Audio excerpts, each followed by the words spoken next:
Block 1. The Rise and Fall of the Lobotomy, a Nobel-winning nightmare. Hello everyone, and welcome back to the channel. Today, we're journeying into the shadows of medical history, to a time not so long ago when the line between healing and horror was terrifyingly blurred. We're talking about a procedure born from desperation, celebrated with the world's most prestigious award, and now remembered as a chilling example of scientific overreach. This is the story of the prefrontal lobotomy, a procedure so shocking it earned a Nobel Prize, yet is now widely regarded as an act of medical barbarism. How could something so brutal be seen as a miracle? To understand the rise of the lobotomy, you first have to understand the sheer abject terror of the world it was born into, the mid-20th century psychiatric asylum. Forget what you think you know about mental health care. The institutions of the 1930s and 40s were not places of therapy and recovery. They were human warehouses. Overcrowded, underfunded, and staffed by overworked and often undertrained attendants.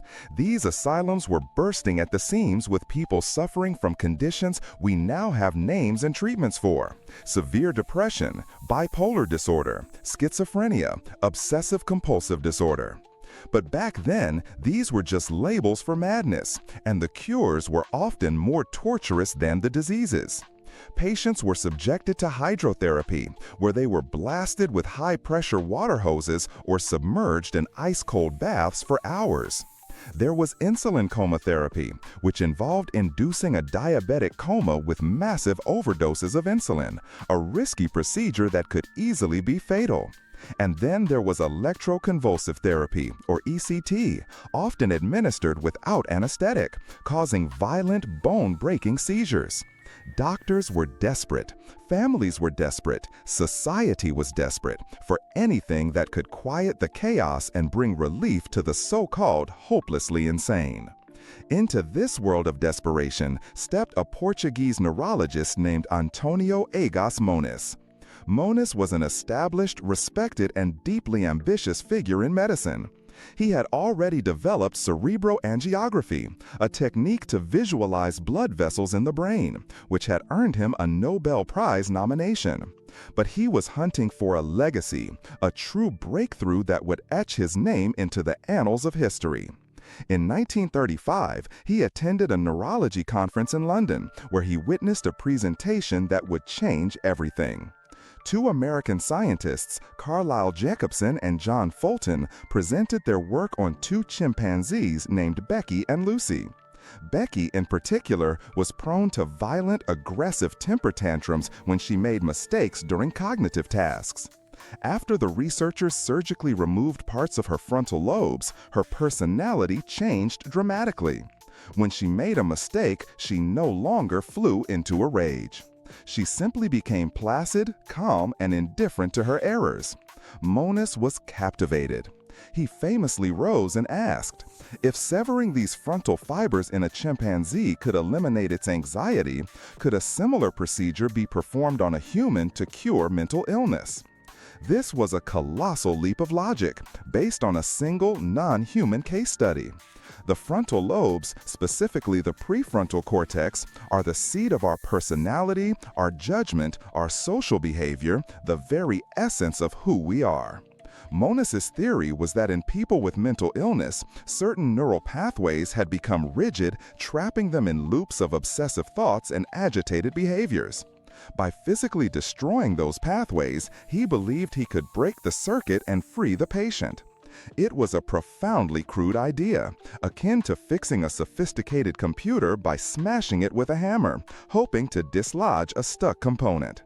Yet, in an era without psychotropic medication, it seemed like a plausible, even revolutionary surgical solution to a biological problem.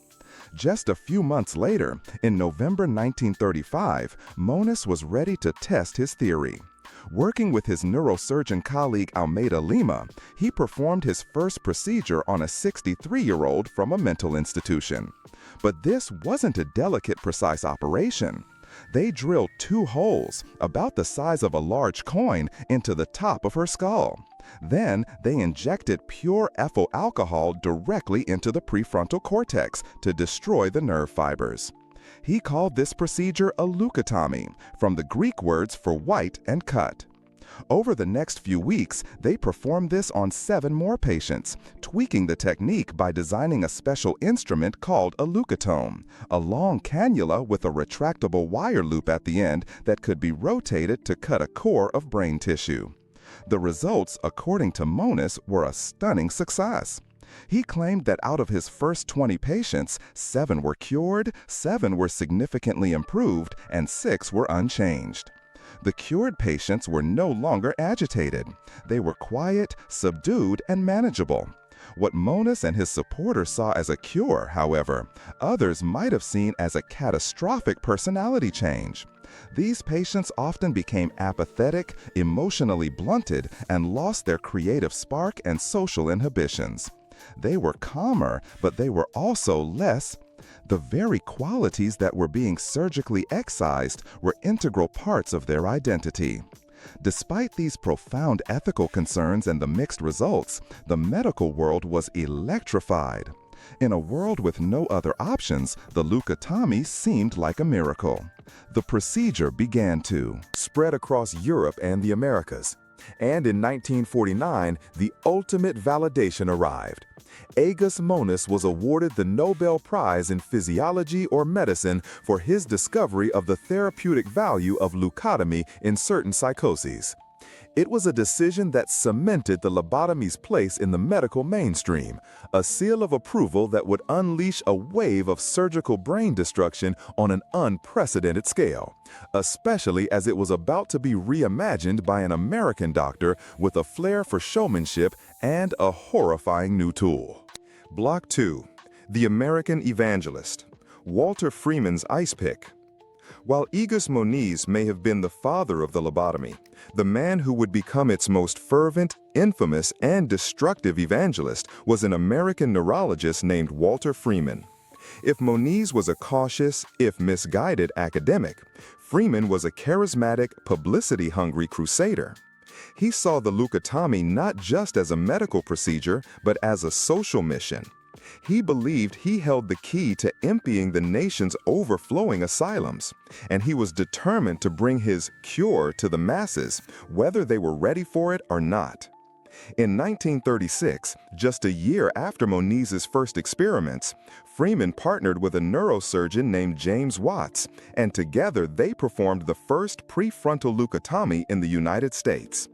For a decade, they performed the Moniz-style procedure, which, while still a brutal operation, at least required a trained neurosurgeon, an operating room, and the drilling of holes in the skull. But for Walter Freeman, this was too slow, too expensive, and too exclusive.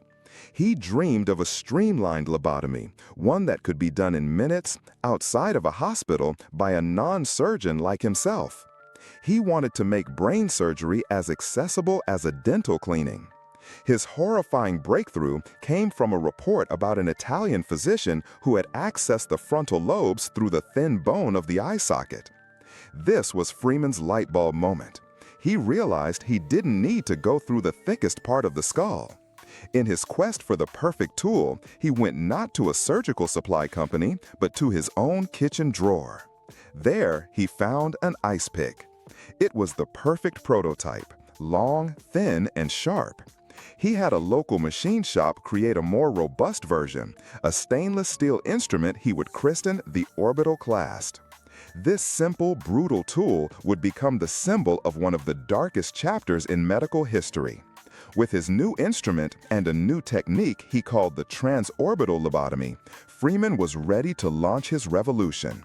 The procedure itself was the stuff of nightmares. There was often no sterile operating room, no team of surgeons.